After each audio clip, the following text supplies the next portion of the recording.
What's up, everybody? The SEC championship game is here. Who's got the edge, Georgia or Texas? We discuss. You are Locked On SEC, your daily podcast on the Southeastern Conference. Part of the Locked On Podcast Network, your team every day. And what's up, everybody? Welcome into Locked On SEC. It's great to have you guys along. On today's show, we're going to get into previewing the SEC championship game. Travis Galey from Orangebloods.com will join us, and our buddy Graham Coffey from DawgsCentral will give us a Georgia perspective. I'm Chris Gordy. Thanks for making Locked On SEC your first listen every day. Shout out to everydayers. We're free and available wherever you get your podcasts and on YouTube, part of the Locked On Podcast Network covering your team every day. And today's episode is brought to you by FanDuel.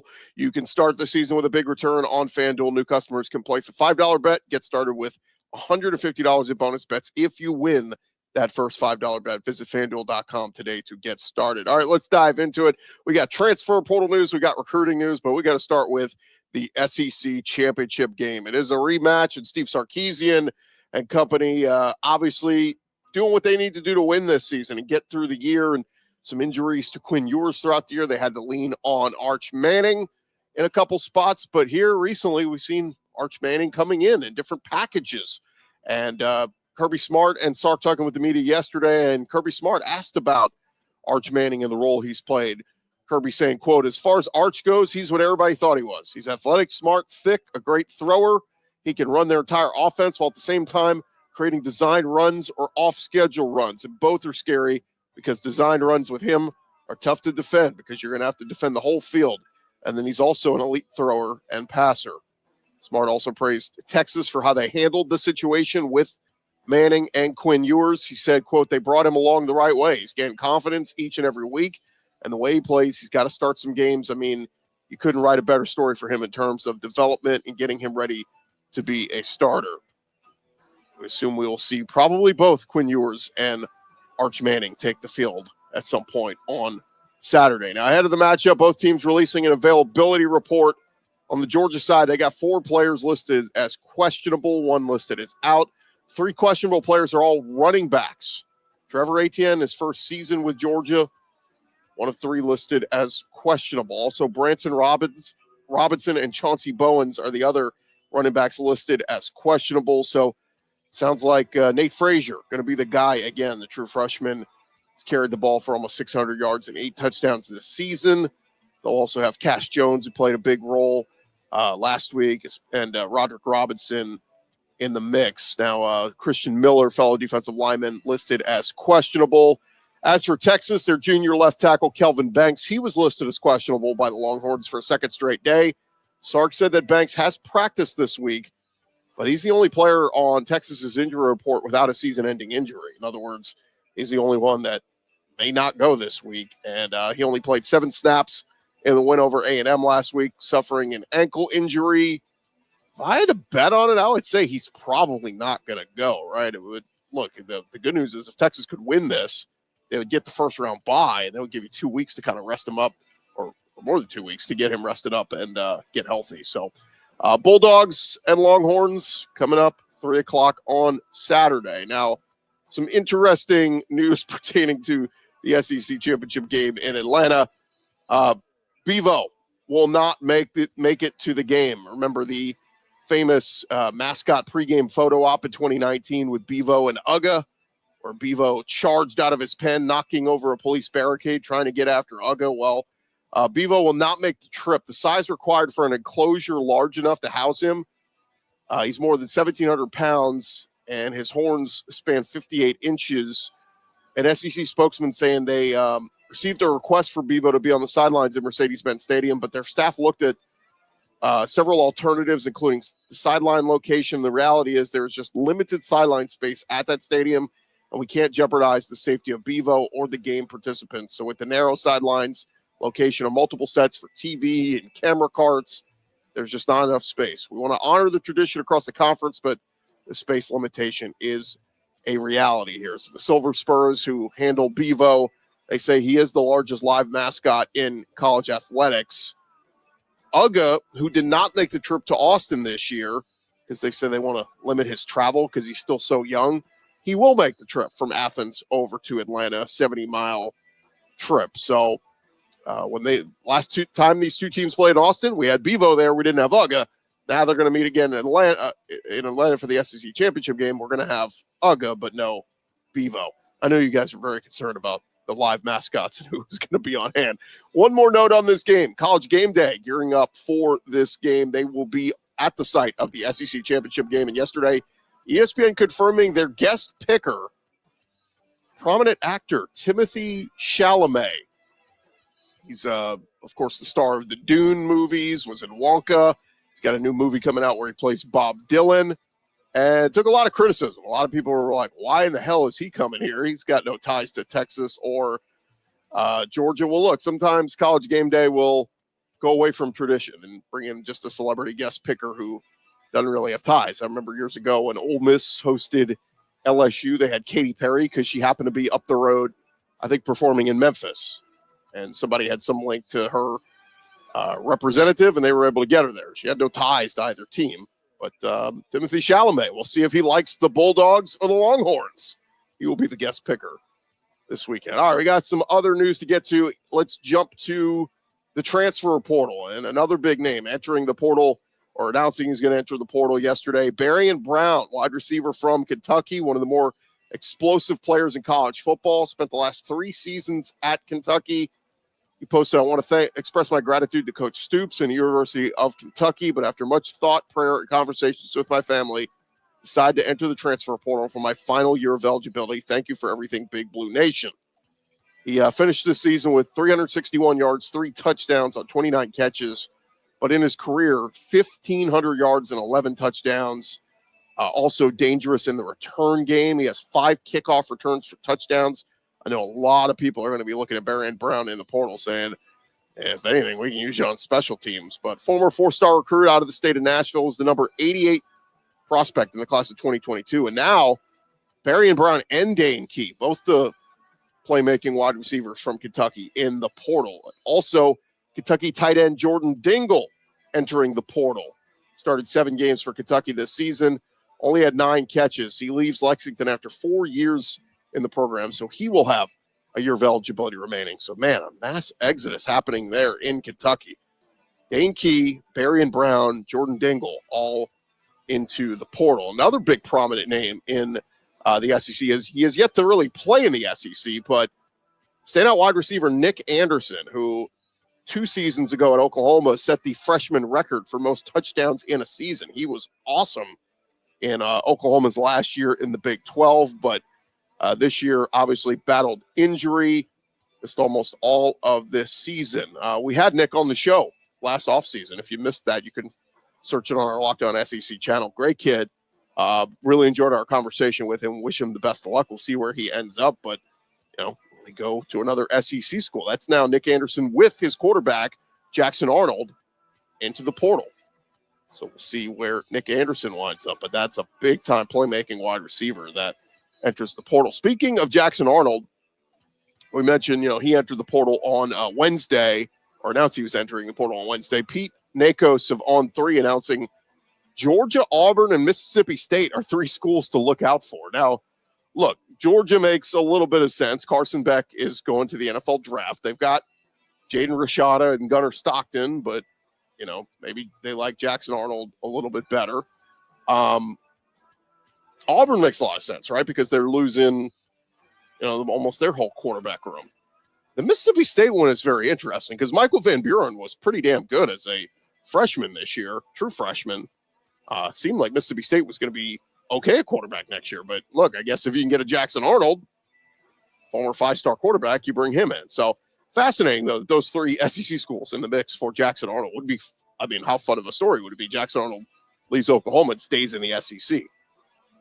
Keep an eye on that one. Meanwhile, some transfer happenings over at Arkansas. They wrapped up their regular season with the loss at Mizzou. They will be bowl eligible. But yesterday, wide receiver Isaiah Satania announcing he's going to enter the transfer portal.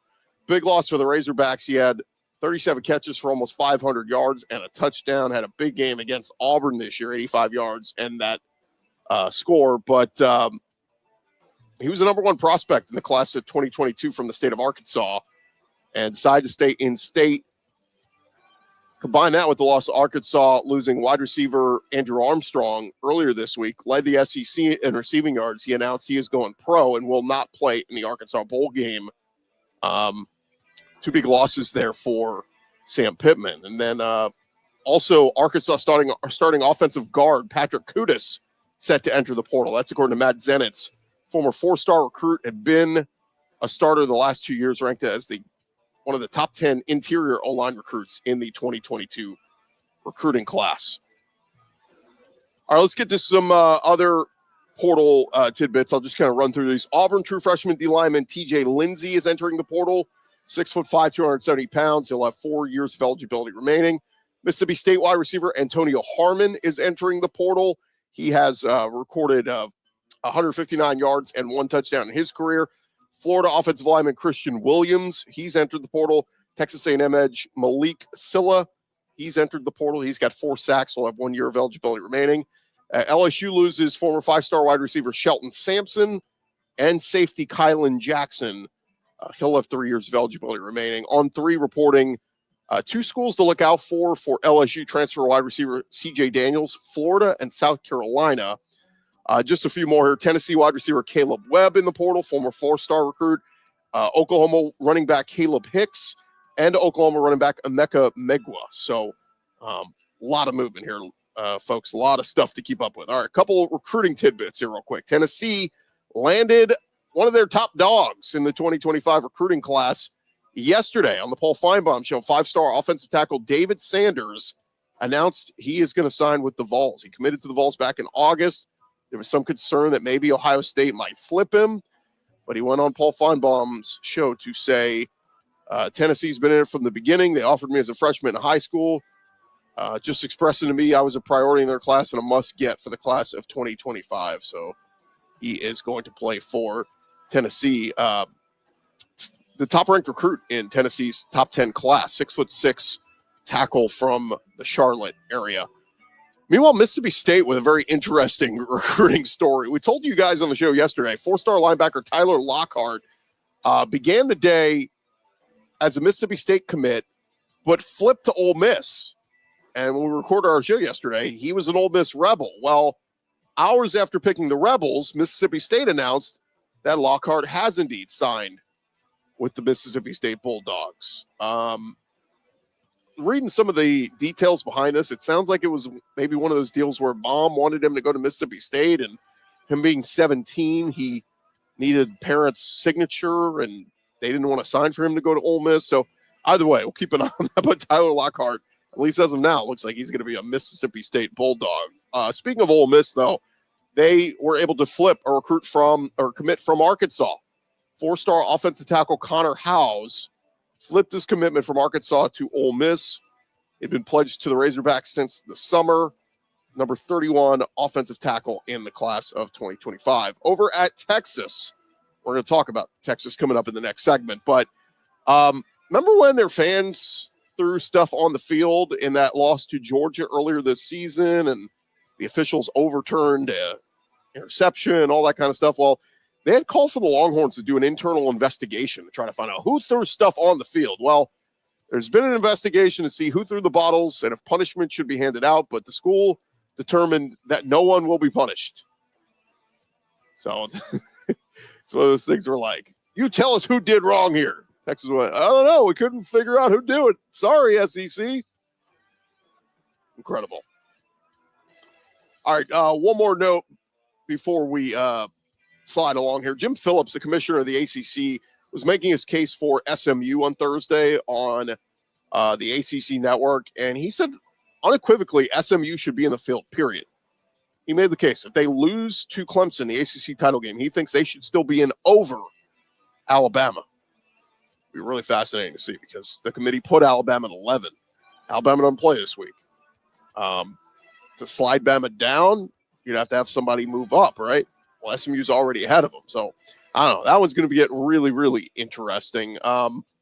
Be remiss here if we didn't share a quick thought on Bob Holt, the longtime writer over at the Arkansas Democrat Gazette. He's been covering the SEC since 1981. He passed away yesterday at the age of 65 after collapsing while walking to the press box during the Arkansas and Missouri game on Saturday. Tons of people know Bob, and if you've followed the SEC or been to SEC Media Days, I mean, he's been a staple there for so long. Chatted with him a couple times over the years, and really, really great guy. One of the nice, genuine, good dudes in this business. And even Greg Sankey issued a statement saying Bob Holt was a legend in the SEC and a friend to everyone. If you look on social media, about everybody who's coached in the SEC had good things to say about Bob Holt. So we send him our condolences. I know our buddy John Neighbors, host of Locked on Razorbacks, is very close with Bob. And again, just condolences to his family. And he'll be missed, one of the staples throughout the years at SEC Media Days. All right, thank you guys for making Locked on SEC your first listen every day. Coming up next, we will preview the Texas Longhorns against the Georgia Bulldogs. That's coming your way here in just a sec. Look, I love a great deal as much as the next person, but I'm not going to crawl through a bed of hot coals just to save a few bucks. It's got to be easy. No hoops, no BS. So when Mint Mobile said it was easy to get wireless for $15 a month with the purchase of a 3-month plan, we called them on it. Turns out it really is that easy to get wireless for $15 a month. The longest part of the process is the time you spend on hold waiting to break up with your old phone provider. If you want to get started, you go to mintmobile.com/lockedoncollege. There you're going to see right now all 3-month plans are only $15 a month, including the unlimited plan. All plans come with high-speed data and unlimited talk and text delivered on the nation's largest 5G network. You can use your own phone with any Mint Mobile plan and bring your phone number along with all your existing contacts. Find out how easy it is to switch to Mint Mobile and get 3 months of premium wireless service for $15 a month. To get this new customer offer and your new 3-month premium wireless plan for just $15 a month, go to mintmobile.com/lockedoncollege. That's mintmobile.com/lockedoncollege. Cut your wireless bill to $15 a month at mintmobile.com/lockedoncollege. $45 upfront payment required, equivalent to $15 a month. New customers on first 3-month plan only. Speed slower above 40 gigs on unlimited plan. Additional taxes, fees, and restrictions apply. See Mint Mobile for details. Continue on here, Locked On SEC, and we are getting you set for the SEC championship game this Saturday in Atlanta. It is the Texas Longhorns against the Georgia Bulldogs for an SEC crown. And joining us now on Locked On SEC is our buddy Travis Galey from Orangebloods.com, doing a great job covering the Longhorns over there in Austin. Travis, welcome in, man. It's got to be very interesting. Literally a year ago this time, Texas was playing for a Big 12 championship, and now a year later playing for an SEC championship. Yeah, a little double dipping there. I think the Horns are excited. They left the Southwest Conference winning it and entered the Big 12 winning it. Now they want to leave the Big 12 winning that and enter the SEC winning it. They're trying to bookend things. What happened in between? Most Texas fans don't really want to remember. Yeah, that's what's crazy is I was looking back and it was like, God, Oklahoma was in way more Big 12 championships, it felt like, than Texas over the years. But I think we all enjoyed watching Brett Yormark have to hand Texas and Sark that championship last year.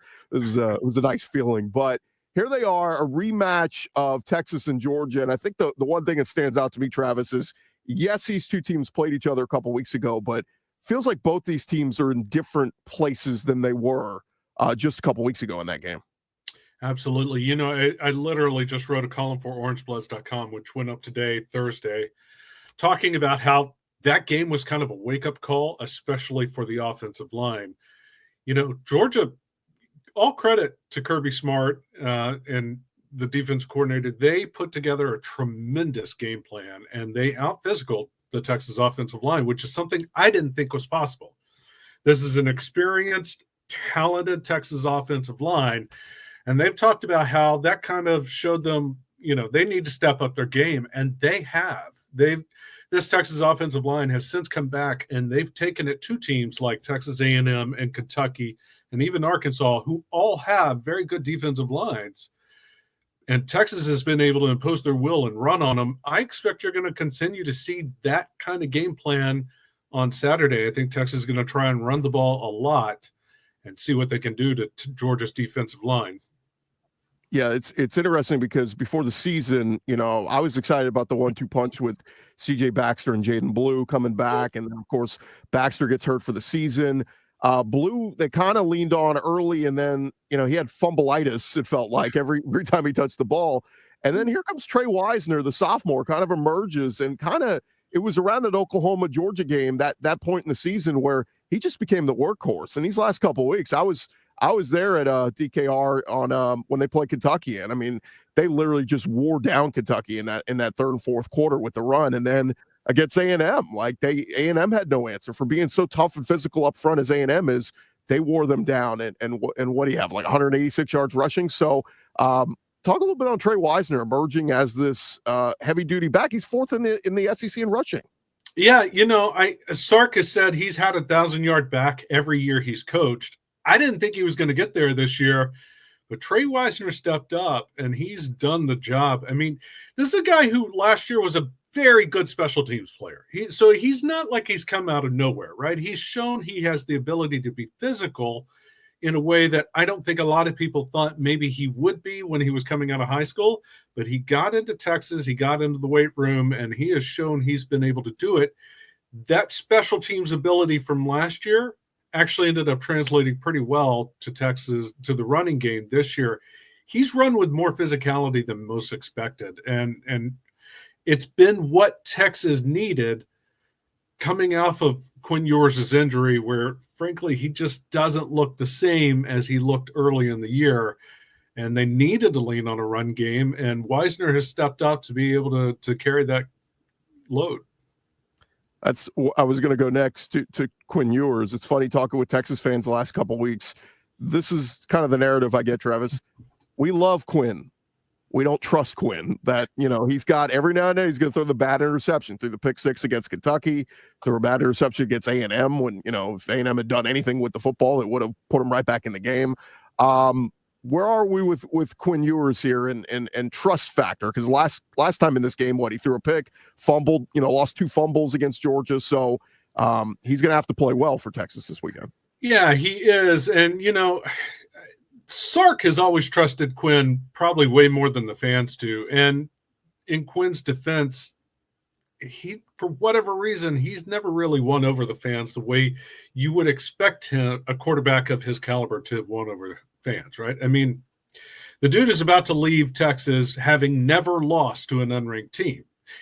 All he's done is win a bunch of games. So that should endear him to the fans, and it just hasn't happened.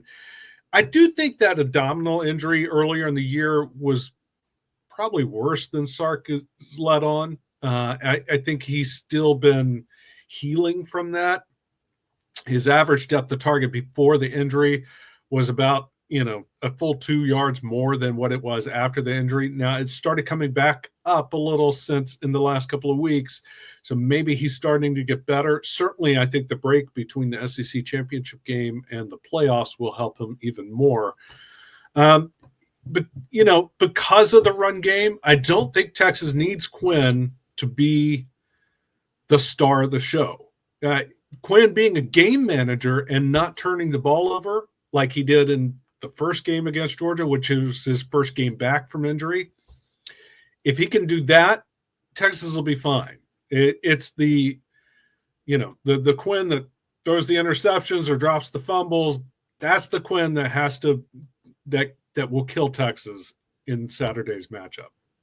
Look, I'm an Arch Manning truther, so any moment he gets on the field, I love watching Arch. And I always like to write fairy tale, and fairy tale could be maybe Arch comes in this game, leads them to victory, and then what do? You go to the playoff, and who do you start? So I don't know. We'll see. That'll be fun to watch. But talk to me a little bit about this defense, Travis, because they have been lights out all year and seemingly have gotten better and better these last couple weeks. And I get it. We brought up the fact that they didn't play 5 of the top 7 teams in the SEC this year, but you can only play who's on your schedule. And they've dominated. And there's, they're top 10 in just about every statistical category defensively. So how good is this defense? Because, man, they hit hard, and I couldn't believe how they were swarming the football against A&M, just shutting down Marcel Reed.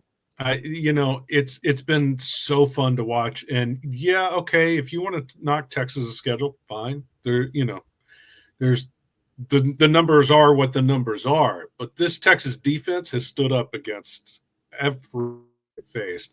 And it wasn't just A&M. I mean, they were swarming to the ball against them, but you mentioned you were at the Kentucky game. Kentucky only got 7 points off this defense. You know, the other was a pick six from Quinn. They shut down Arkansas and Taylon Green. Now, the Florida game, you can cut the offense and, you know, you can cut the defensive slack there because DJ Lagway wasn't playing. That was more of a good Texas offense game, which, by the way, speaking of the offense, I got to hit it real quick. You mentioned Arch. I think we're going to see Arch on Saturday against Georgia.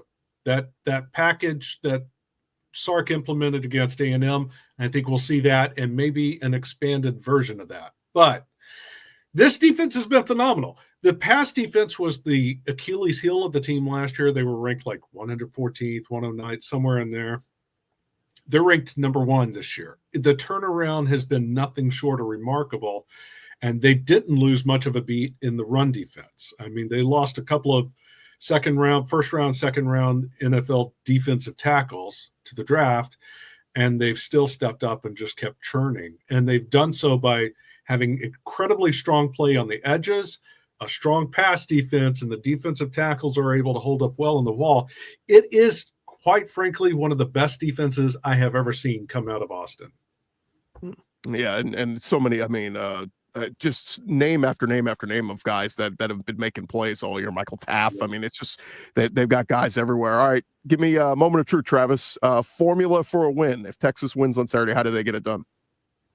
They get it done with defense and running the ball and not turning the ball over. I mean, it's going to be old school SEC football with a new team playing that role, right? They're going to play defense. They're going to be strong on both lines. Make sure the ball is safe. They're going to win. And I don't think it's going to be that. I'm not saying a blowout, but I think if Texas plays smart football, I think they win somewhat comfortably. I just think they're better than Georgia in spite of what happened on October 19th. So I guess the one plus here is, okay, you win, you get the first round bye, you're going to the playoff. If you lose, it feels like just where they're ranked. Would we be talking hosting a playoff game in Austin? Oh, absolutely. I think hosting is a lock. I don't think they're going to fall below, for instance, Ohio State. I think they're in that range, which means they're going to be hosting. Whether they get the 5 seed, I don't know. They'll be in that discussion, but Notre Dame with one loss is going to have a legit argument to be the 5 seed. I think 5, 6, 7, somewhere in there is where they're going to fall to if they lose, provided it's not a blowout. Yeah, and I don't think that's going to happen. It's not a bad consolation prize either. Like, you're in the playoff and you get to play a home game. Like, you know, right.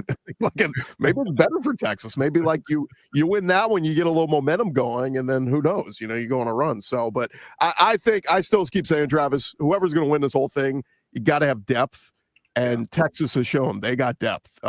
Georgia, I think some of these teams, Ohio State, like these teams with deep rosters are the ones that are going to make a run. So we'll see, man. It should be a lot of fun to see all the Texas faithful in Atlanta for the first time covering an SEC championship, and we'll see if they get it done. Travis, thanks so much. Let everybody know where they can find your stuff.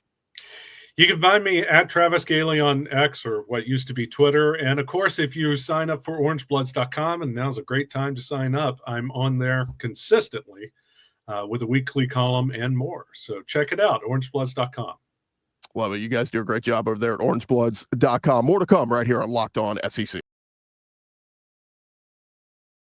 More Locked On SEC in just a second, but want to remind you guys about our friends over at FanDuel. You can get ready to tackle all the action throughout the rest of the NFL season and the college bowl season with FanDuel, America's #1 sportsbook. Right now, new customers can bet $5 and get $150 in bonus bets if you win. FanDuel Sportsbook app going to give you everything you need to place your live bets all in one place. And we'll be telling you, of course, this line all week has been sitting at Georgia as a 2.5-point underdog. Texas, 2.5-point favorite. If you like that line, you want to get in on the action, check out our friends at FanDuel. If you never signed up with them before, again, head to FanDuel.com, get signed up today. Make sure that they got it going in your state and you're good to go. And like I said, if you never signed up before, you can take advantage of that first $5 bet. You place a $5 bet. If you win, you get $150 in bonus bets. That's at FanDuel.com. Never waste a hunch and make every moment more with FanDuel, an official sportsbook partner of the NFL. We're along here in Locked On SEC. We got the Texas perspective of things with Travis Galey. Now we switch over to the Georgia perspective of things, getting you guys ready for the SEC championship game in Atlanta on Saturday. And nobody better to join us to talk all things Bulldogs than Graham Coffey. He is, of course, a publisher, co-founder over there at DawgsCentral. Check him out at DawgsCentral.com. Graham, welcome in, man. How excited are you for this big rematch between Georgia and Texas? Yeah, I mean it's exciting. It's a big helmet matchup. It's a big brand game. It's an SEC championship, but look at the secondary ticket market, right? Like not a ton of people buying tickets. I think both these fan bases are gearing up for the playoffs and kind of think this game doesn't matter as much. I'm of the opinion that it matters quite a bit, both for the path to the playoffs and for how these teams are going to be viewed by the committee from a seeding standpoint.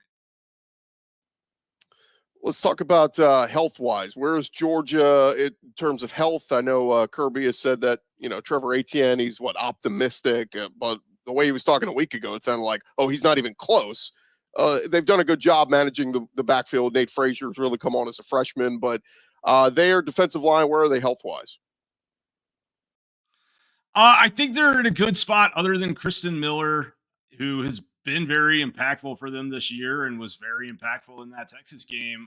Was a big part of how they kind of controlled the run and got into those third and longs that were turnover type plays for them with their pass rush. So I'm not sure what we'll see from him. He's questionable. I think he's a game time decision. He dislocated his shoulder against UMass and has been coming back from that.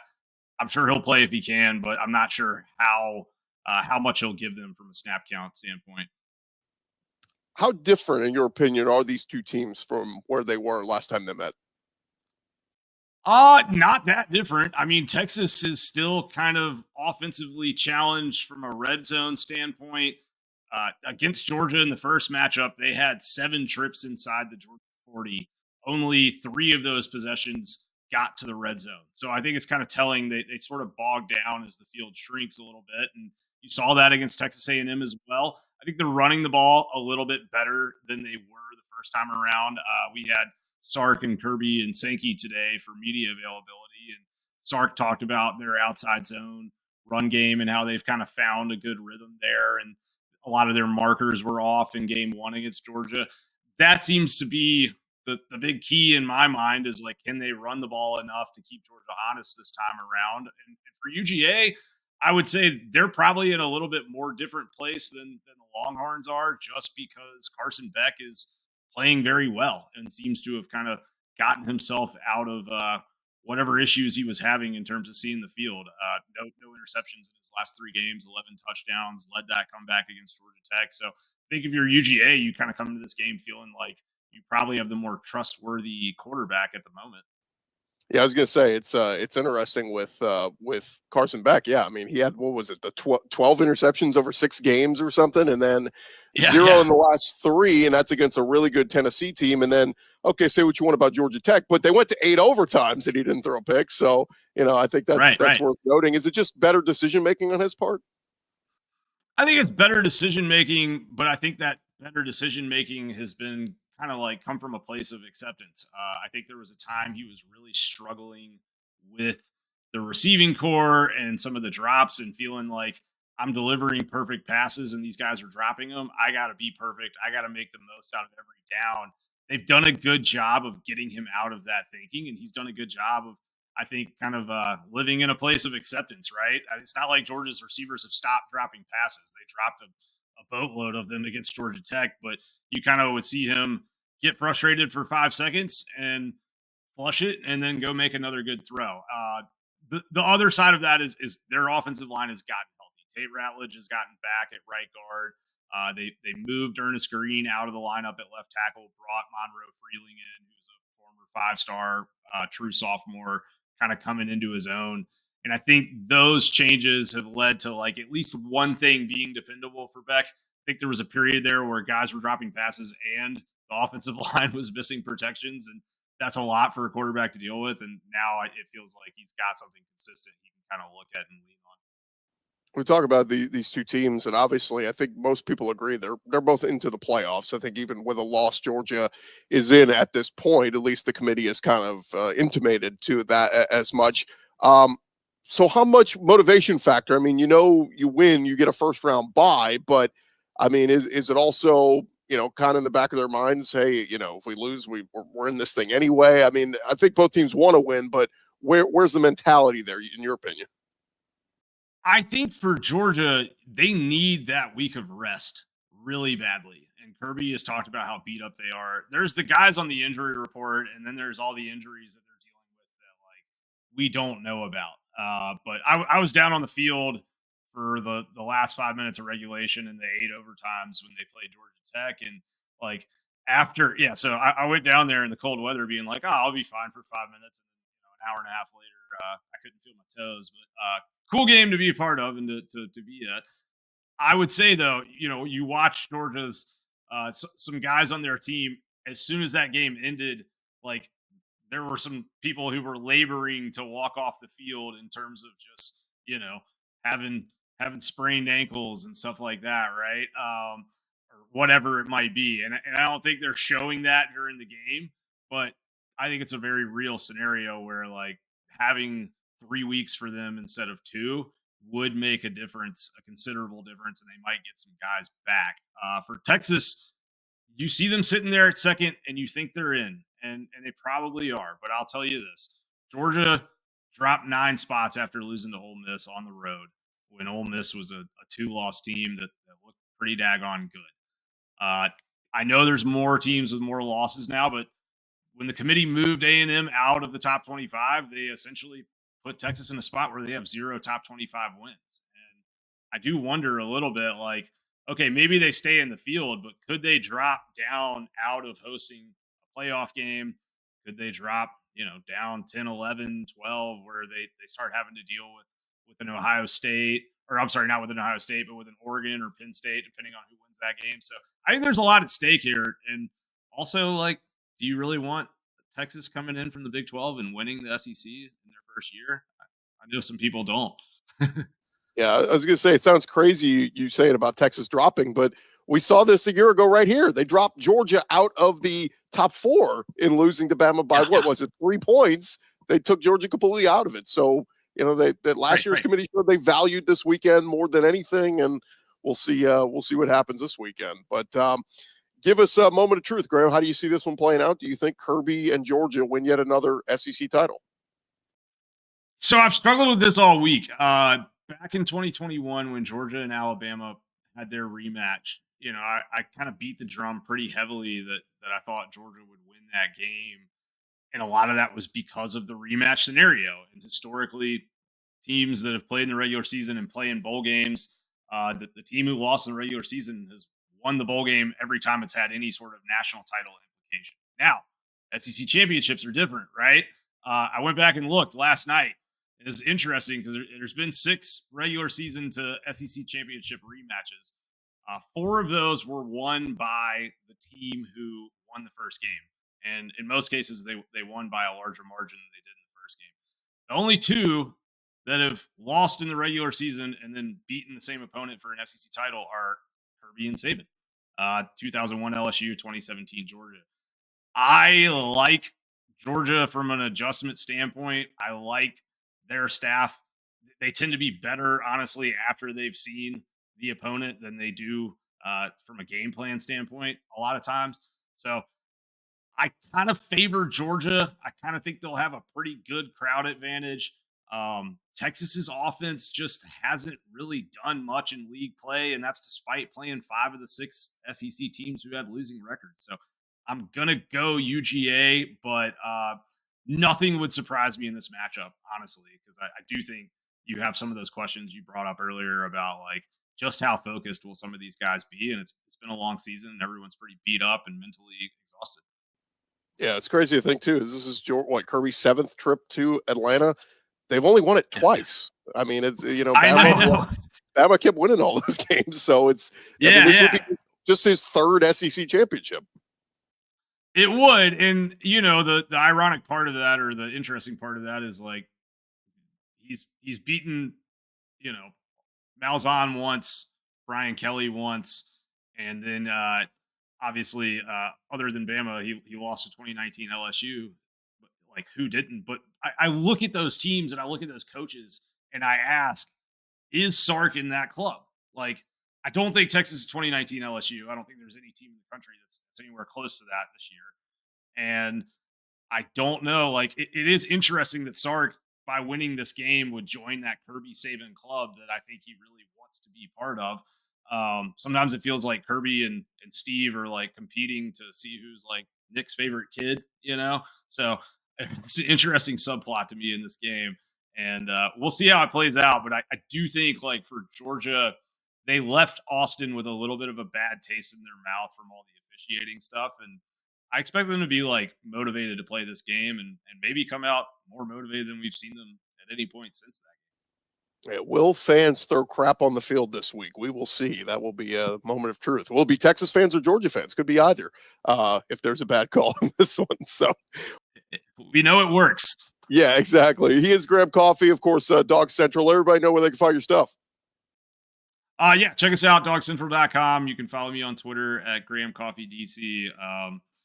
Do podcasts and video content. Just type DawgsCentral in and you'll find us on the internet. Nobody does it covering the dogs on a daily basis. Graham, thanks for the time, man. Always appreciate it, and we'll talk again soon. Absolutely. Always enjoy being with you, Chris.